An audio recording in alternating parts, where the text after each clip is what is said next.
Hello, everyone. For those of you who have joined us, this is season 2, episode 1 of Interview with Scientists series.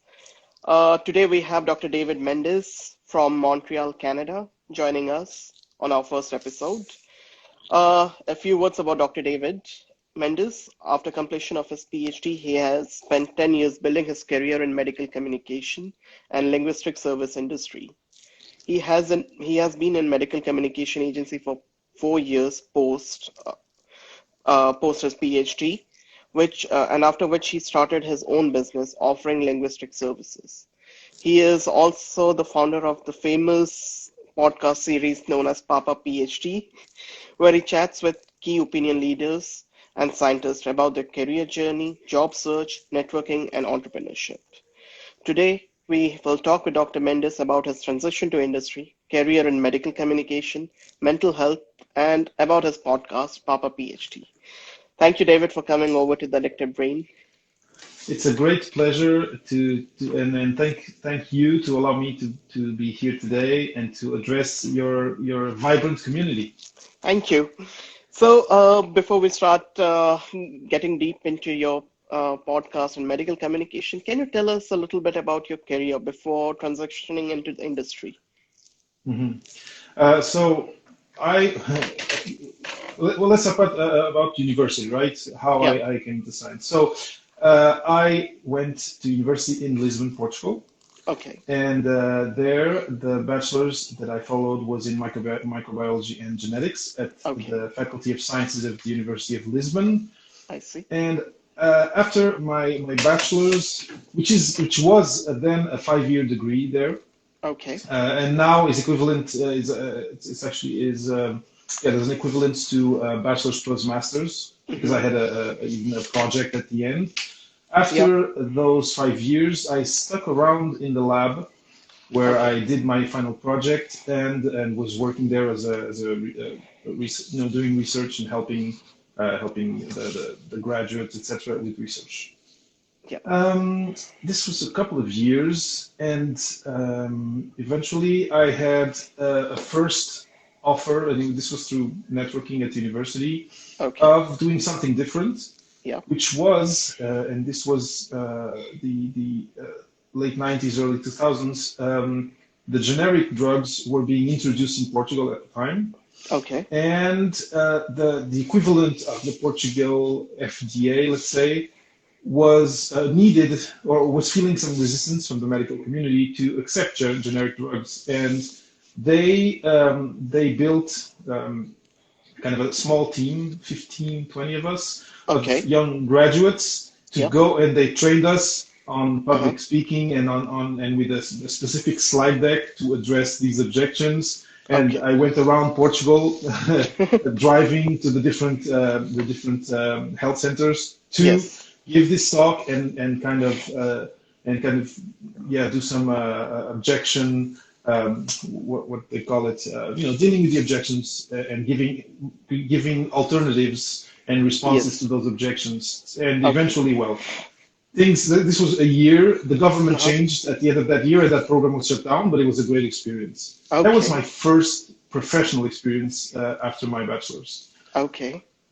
Then from that, the person who built that team, I stayed in contact with her. Yeah. And she was the one who hired me into my next job, which was TAing, let's say. I was doing lab classes in cell biology, biochemistry, in a private university there in Lisbon.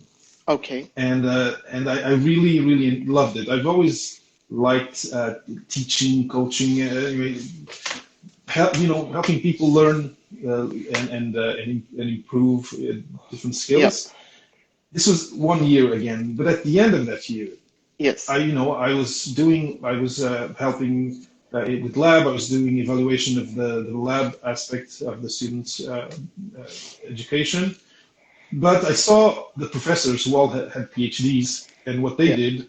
Yeah. And that's when I really realized, okay, if I want to teach at the level, that will fulfill me more, I need a PhD. Yes. And this is why like 5 years after, I think it's 5 years after my bachelor's, that's when I went and started seeing in Portugal how I could get into a PhD, and I ended up getting into a great PhD program by the Uh-huh. University of Coimbra in Portugal, Okay.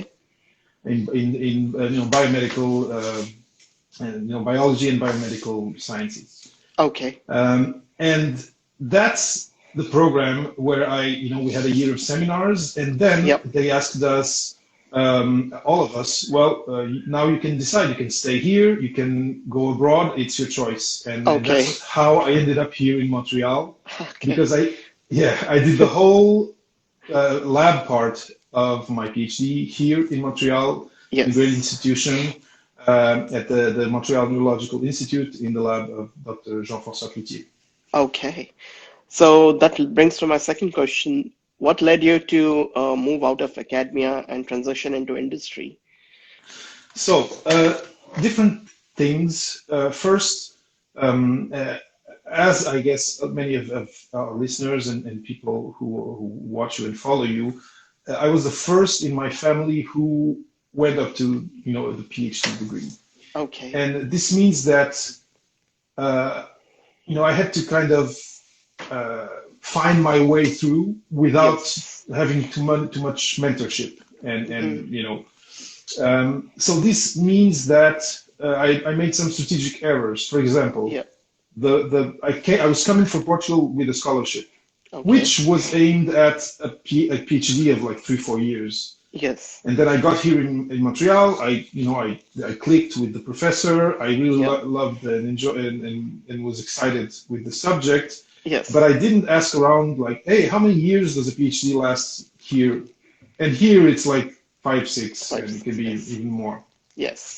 So that was one of the issues. And what this meant is that eventually the end of my PhD was difficult, especially because the other strategic error was I said yes to a risky project, a Okay. project that didn't include some like low hanging fruit type results that I could guarantee that in 3 years at least I would have something published. It was Okay. interesting. The results that came from my research ended up being, so I defended in 2010, and Yep. the results ended up being published in Development Okay. journal in 2016. Just so you Wow. see the time that it took to develop that. Yes. Yes. So this means that at the end, I was seeing people around me publishing, being super successful, and I didn't see myself going and competing with these people for Yep. positions of professorship, and Yes. uh, and basically that would be the explanation. Yeah. Okay. So basically, I could also say that, yeah, my PhD project, the final paper hasn't been published. It has been just 3 years. So I can see where it's coming and where it's going now. Okay, there we go. So, I have to say first thanks to my PI and yeah. to um, to say also how it was kind of an emotional moment when 6 years later I get an email from development asking Yes. for authorization because I was co-author. I was author in Yeah. not first author because eventually the people who came after me did the bulk of the job of the Yes. article, but it was quite something. I didn't expect that it would hit me so hard, let's say.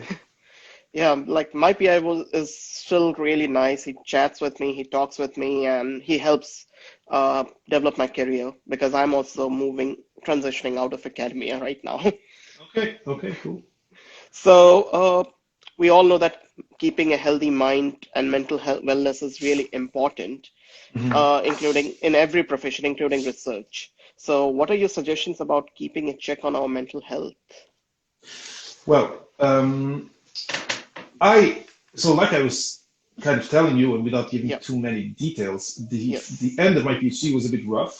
Okay. And the first thing I did, and if you are at a university that offers those services, and now I think most do, the first thing Yes. I did when I started, having difficulty psychologically, let's say, with, am I failing at life?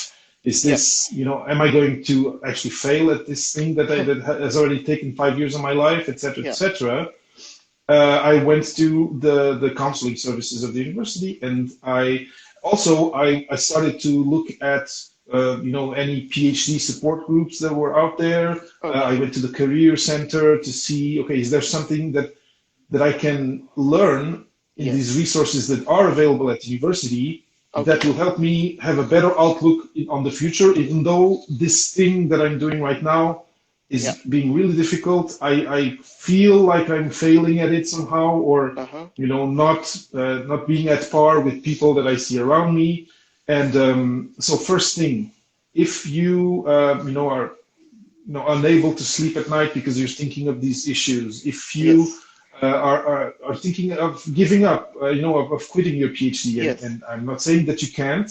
If Yeah. it's really hurting you, quitting is always an option, and it's fine. Life goes on after. Yeah. But if you're having, if it's affecting your relationships with other people, your mood, do go Yes. look for professional help. That would be the first thing. Okay. Now the second thing, and I was very lucky because here at the Montreal Neurological Institute, and specifically at the BTRC where I was, the Yeah. student life, the group of graduate students was very friendly, and there was a soccer team. In summer, there was a softball Okay. league that we would take part in. Yeah. In the winter, we would play hockey. And where I want to go is take part in student life that is not specifically journal clubs or research. Do Yes. do other things with your Yes. peers, but things that are more in your, that are more in what you like Yeah. versus what your project is. It could be I don't know, a writing club, a painting club. It can take Yes. many, it could be like a business club. You can Yeah. find, if you're business oriented, you can find people, like-minded people around you, and start discussing, I don't know, biotechs and investment. There's many ways where you can spice up your graduate school life, and Yes. actually do things have a positive echo later on. Yes. That's very important because we need to move out of the lab life at some point. Nine to At five least a is little. lab. Yeah, 9 to 5 is lab life. You should spend 5 to 7 or 8 with your family, friends, or anyone. And Hmm. maybe after that, you can do some data analysis if you like. Otherwise, it's your own time. You have to have your Hmm. me time. That's very That's it. important. That's it. And the other thing, if you're writing now, if you're at the Yeah. secretary where you're writing, Yes. having at least one accountability partner, or a group of Yes. peers who are all writing, and then you give yourself goals and milestones, Yeah. that can help, and it doesn't take away from your thesis time. Thesis. Yes. But the social part is very important. Yes. We are social beings, right? Yes. And yeah, I just wanted to add that in, because it's true that at the end, you Yeah. really want to put all the time you can on the thesis, Yes. and just having that difference of not being alone doing it can make a big difference. Yeah. So the next question is regarding medical communication as a career. So Mhm. what are your suggestions for beginners who are interested in medical communication? Okay, so if this all depends on at what step you are of your PhD, Hmm. but you can start at any time. Ideally, Yeah. if if you want to go into medical communication, and what I went into was medical writing. Okay, Yes. I was lucky to be in a city where there's a lot of work onto that domain. Hmm. Um, Sorry, a lot of work in that domain, Yeah. and what I'm going to say, I didn't do myself. I was really focused in finishing my PhD, but the people I saw around me who really transitioned extremely well into the domain, well, they had blogs beforehand. They Okay. were Redditors on Reddit. So Yeah. anything, if you like writing, if Yes. you feel, if you have maybe the urge to start publishing something, Hmm. just start a blog, start a Twitter account Yes. that you put content into, Yeah. because that will be a sort of portfolio you will have to show the people who will be hiring you for that first job where you'll have no experience yet. Yes. So you'll have no experience, but you'll have something to show. Yeah. Other ways are, volunteering in editorial boards for student journals, or Yes. scientific journals of different organizations. Yeah. Anything where you can then show the people hiring you, oh, look, go here, read this text, I wrote it, or I edited it. Yes. That would be my big advice for people out there. And of course, because not everyone can get involved with a journal or a magazine, Yeah. today everyone I think can have a blog or can have some sort of online presence Yes. where they can start accumulating kind of a treasure trove of content. Yes. So what is the difference between medical communication and medical writing? Medical communication is a wider, Okay. it includes, in my opinion, medical writing. Medical communication can include, or yeah, can include things that are more like outreach. It can include, imagine if you are producing a podcast Yeah. on medical affairs or on Yes. and or with a doctor on certain medical issues. Yes. That's still medical communication. Medical writing is very particular, and then even in medical writing there are different domains. I Okay. worked in an agency, and I'm just going to explain to you kind of what they did. Yeah. And it's ICX here in Montreal, and what Mm-hmm. they still do is it might have evolved since I left, but they work with farmers, and Yes. they with a team of writers and editors and graphic artists, they prepare materials, training materials for the sales forces. Okay. So be it for onboarding of new sales representatives Yeah. or updating of disease state materials for a drug that already exists for a while, and Yeah. with all the type of material be it modules on Mm-hmm. different teams, Yeah. be it online training Yes. and e-learning. So Yeah. all of that, and it's medical communications, but Communication. it's very particular. Okay. There's another side which is regulatory, Yeah. where you're going to be in a company that helps farmers, build the dossier, all the materials they need to build Yes. to ask for approval of a new drug or of a new Okay. indication for a drug, etc., Yeah. etc. And Yeah. these are they called CROs. That's also medical writing. That's also medical Okay. communication. But you see how it's already kind of Yes. a separate thing. Yeah. But yeah, and then you can even make it wider and talk about scientific communication, which Yes. we hear a lot today. Yeah. And SciComm is actually a really good way to start putting content out there. If Yes. your subject, you're really passionate about your subject, you Yes. feel that you can simplify it and put it out there for people, for the Mm-hmm. general public to learn, or even for your peers, your Yes. colleagues in other labs. That's a Yep. great way to, just based on your research and on your Yes. domain, without the risk, without being trying to be scooped by anyone, but Yes.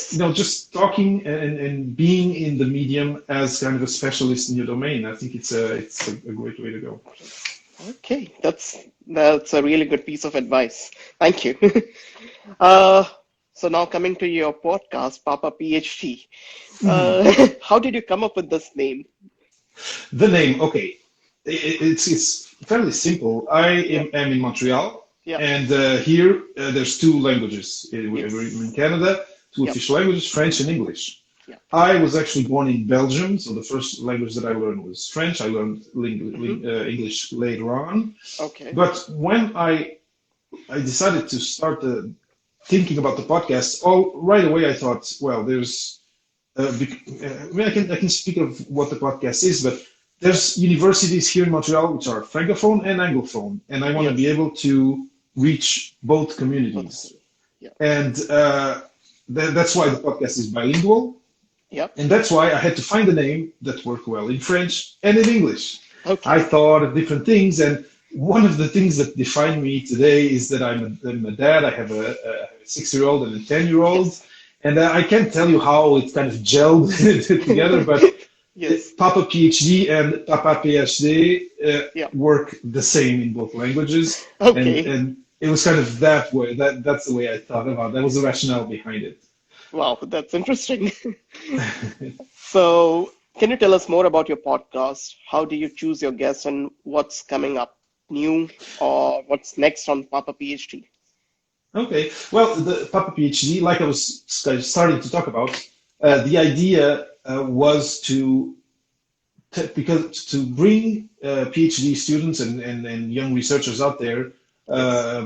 a platform where they can see where PhDs go after the graduating, Yes. especially if they don't stay in academia. I've had some guests who are in academia because there's interesting people everywhere, of course, Yes. and there's people in academia doing like interdisciplinary stuff, things that are really really cool. Yeah. But a lot of my guests are people who usually I contact on LinkedIn Hmm. who have a PhD and ended up becoming entrepreneurs, Yes. scientific illustrators. Edit, one of my guests edits an online magazine about the intersection between art and science. But Okay. then, there's communicators. We're talking about communication. Yes. Some of my guests are people who are very invested in projects of popularizing and communicating science Okay. outreach. Yes. Now, how I get and invite my guests, it's through networking. Often I will talk with someone. It started, my first guests were all people I knew. Yep. But then after that set of interviews, these people told me, hey, you might want to talk to that person. And you might Yes. talk and that's basically That's how how it it goes. goes. And Okay. now on LinkedIn, some people, I see them, go through, publish things that are interesting and that appear in my feed, Yes. or Yes. some people contact me to get into my network, and then I Yes. look at their profile and I'm like, okay, this is really cool, and that's how it is. It's not more complicated than that. Okay. So if someone wants to start a podcast, what are your advice? For starting a podcast, first, of course, you need to have an idea, but I think when looking for ideas, Yes. the best thing to do is thinking of who the listeners will be. And, Okay. in the jargon, in the podcasting jargon, and maybe not only podcasting, but, in the workshops that I followed and the books that I Hmm. read, they call it the persona. You have to define a persona Yes. and try to make them as detailed as possible. Age, social, social strata, Yep. education.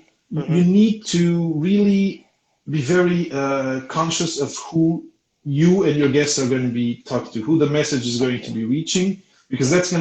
that's gonna define the questions you're gonna put, the guests you're going Yes. to have, to invite, etc., etc. So that's the first thing. The first thing, and Yes. this can evolve. And with time, Yep. when you start a podcast, you can see, okay, actually, people who are listening are this age to this age. So let's change my persona. But Yep. it's a good thing because when I'm doing my interviews, I'm always imagining these people, and then I always try to ask questions that if I was this persona, I'd want to hear answered on Yes. on on the show. That would Okay. be a first thing.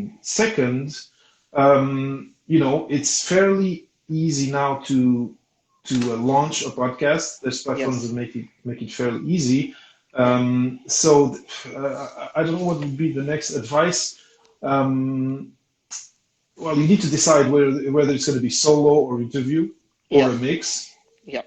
If you like writing, and if writing is a script is something that would come naturally to you, and if there's a subject you want to just talk about, Yes. solo podcast is really easy. You just need to also try to buy a good mic, a good microphone. Yes. I can go technical here, right? I don't know Yeah. how deep you want me to go, but Oh, you. go for a dynamic mic. Not Yes. don't go. Try not to go for um, uh, well, now of course I have a blank, but That's a okay. condenser. Don't try to not go for a condenser mic. Okay. Why? Because condenser mics pick up all the echoes and they're really really sensitive, Uh-huh. and the dynamic mics, the dynamic cardioid mics will almost only pick up your voice. Okay. And then just look around, shop around for the platform that's best for you. Yes. I would, in my case, and Yes. this depends on how comfortable you are with Yeah. like WordPress, etc. I really Yes. went, kind of bare bones. I, I, I have a hosting account in a hosting service. I set Yes. up my WordPress website. So I think I took care of everything and I built everything almost from scratch. Now you Okay. can go on Anchor. I wouldn't recommend it. If you want your podcast, to be long-lived and to maybe become something bigger later on, because Yes. there's platforms like Anchor, the Yep. content becomes theirs, and then Yes. it's really complicated if you want to move to another platform to then, Okay. get it from there. But apart from that, yeah, shop around for the platform that you find more pleasing with the Mm-hmm. better interface. There's ways to try them.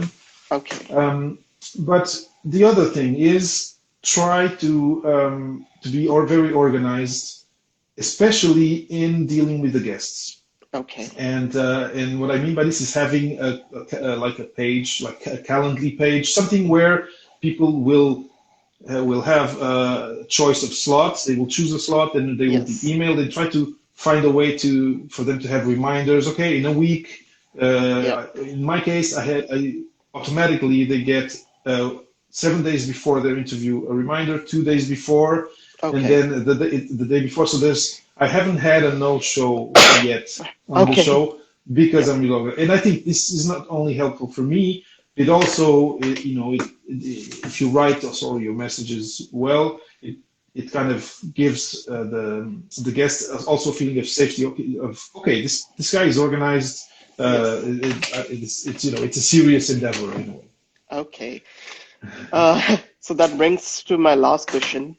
How has COVID affected medical communication or your work right now? Mhm.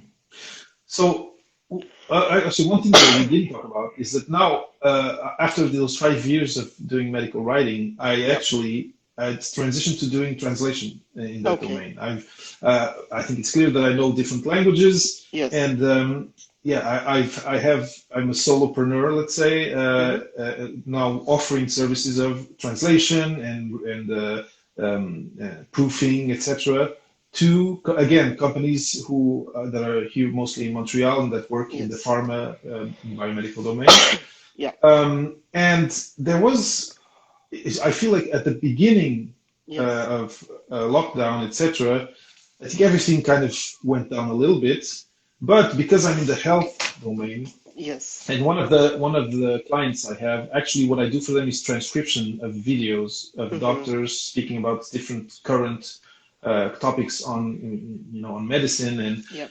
usually they do things like they talk about the what happened in the latest big medical meeting, and that actually picked up because of Okay. COVID.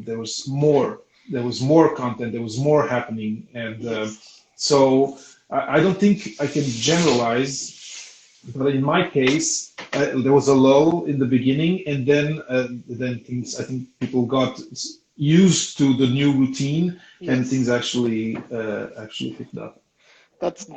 I'm glad to hear that. Now the thing is, if you see here, Yeah. these are words.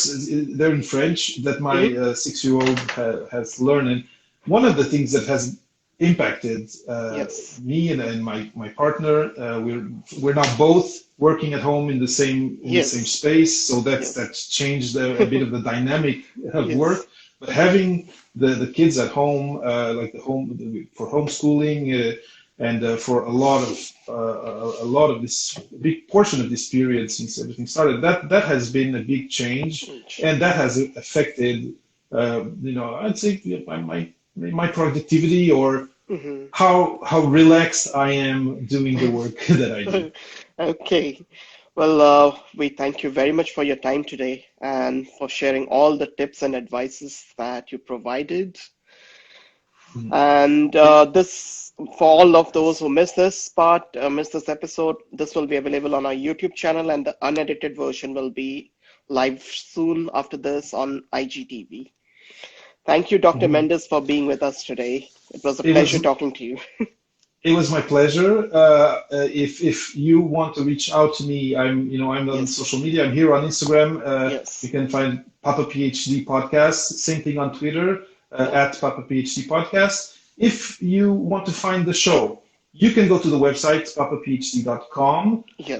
But the show is on all major podcasting platforms, be it Apple Podcasts, Google Podcasts. Just search for Papa PhD, and you will find it, and you'll have access to all episodes. Definitely. And I'll definitely share the links on my YouTube channel. And I obviously share it here. So they will definitely find it. Sounds good. Chimaya, thank you so much. It was a Thank great you. pleasure. My pleasure too. Bye bye.